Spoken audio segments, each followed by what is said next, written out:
അടിമാലി കുമ്പൻപാറയിലുണ്ടായ മണ്ണിടിച്ചിലിൽ വീട് തകർന്ന് ഗുരുതരമായി പരിക്കേറ്റ് കൊച്ചി രാജഗിരി ആശുപത്രിയിൽ ചികിത്സയിലായിരുന്ന സന്ധ്യ ബിജുവിന് സഹായവുമായി നടൻ മമ്മൂട്ടി.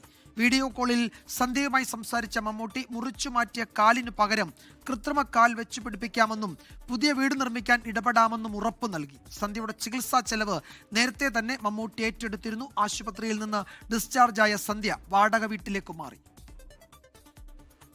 കഴിഞ്ഞ ഒക്ടോബർ 25-ന് അടിമാലി കൂമ്പൻപാറയിലുണ്ടായ മണ്ണിടിച്ചിലിൽ വീട് തകർന്ന് ഗുരുതരമായി പരിക്കേറ്റ സന്ധ്യയുടെ ഇടതുകാൽ മുട്ടിന് മുകളിൽ വെച്ച് നീക്കം ചെയ്യേണ്ടി വന്നു.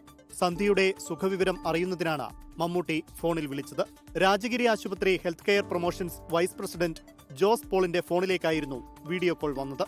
സാറേ, എനിക്ക് വേറെ ഒരു സഹായത്തിന് ആരുടെ ഒരു കാല് മുറിഞ്ഞു മാറ്റേണ്ടി വന്നു.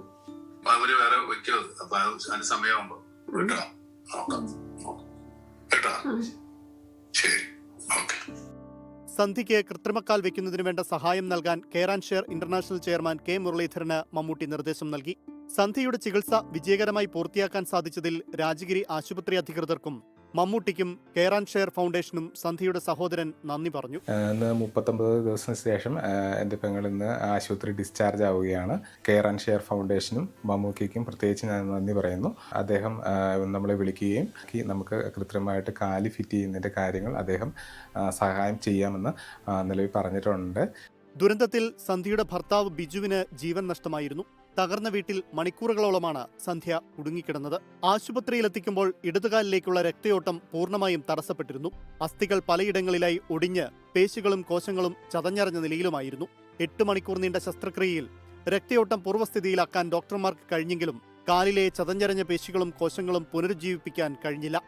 6-7 മണിക്കൂറിനേക്കാളും കൂടുതൽ ബ്ലഡ് ഫ്ലോ നമ്മുടെ മസിൽസിന് റെസ്ട്രിക്റ്റഡ് ആയിട്ടുണ്ടെങ്കിൽ മസിൽസ് ഇറിവേഴ്സിബിൾ നെക്രോസിസിലേക്ക് പോകും. സോ അതുകൊണ്ട് പിന്നെ ദൗർഭാഗ്യവശാൽ നമുക്ക് ലെഫ്റ്റ് ലെഗ് പേഷ്യൻ്റെ ലൈഫ് സേവ് ചെയ്യാൻ വേണ്ടിയിട്ട് ആംപുട്ടേറ്റ് ചെയ്യേണ്ടി വന്നു. ഫിസിയോതെറാപ്പിയിലൂടെ പരസഹായത്തോടെ നടക്കാൻ സന്ധ്യയ്ക്ക് സാധിക്കുന്നുണ്ട്. പ്ലാസ്റ്റിക് സർജറി വിഭാഗം മേധാവി doctor Jijiraj Kulangara, senior consultant doctor ഗലി ഇറ്റേ, doctor Praveen AJ, general surgery വിഭാഗത്തിലെ doctor Ravikanth, doctor Archana S, ortho വിഭാഗത്തിലെ ഡോക്ടർ ടോം ജോസ് എന്നിവർ ചികിത്സയ്ക്ക് നേതൃത്വം നൽകി. നമ്മൾ ഇനിയുള്ളത് നമ്മുടെ കാലിൽ പ്രോസസ്സസ് വെക്കുക എന്നുള്ള, അത് മുറിവ് കംപ്ലീറ്റ് ആയിട്ട് ഉണങ്ങിയതിന് ശേഷം നല്ലൊരു പ്രോസസ്സ് വെച്ച് നന്നായിട്ട് നടക്കാൻ പാകത്തിനാക്കാം എന്നുള്ളതാണ് പ്രതീക്ഷ.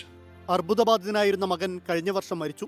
നഴ്സിംഗ് വിദ്യാർത്ഥിനിയായ മകൾ മാത്രമാണ് സന്ധ്യയ്ക്ക് ഇനിയുള്ള തുണ. സർക്കാരിന്റെയും ദേശീയപാത അതോറിറ്റിയുടെയും അർഹമായ നഷ്ടപരിഹാരം ലഭിക്കുമെന്ന പ്രതീക്ഷയിലാണ് സന്ധ്യയും മകളും. News desk 24. ലോകത്തെവിടെയായാലും ഏത് സമയത്തും 24 വാർത്തകളും ഓഗ്മെന്റഡ് റിയാലിറ്റി പാക്കേജുകളും എക്സ്പ്ലെയിനറുകളും വിശദമായി കാണാൻ ഞങ്ങളുടെ യൂട്യൂബ് ചാനൽ നിങ്ങൾക്ക് സബ്സ്ക്രൈബ് ചെയ്യാം.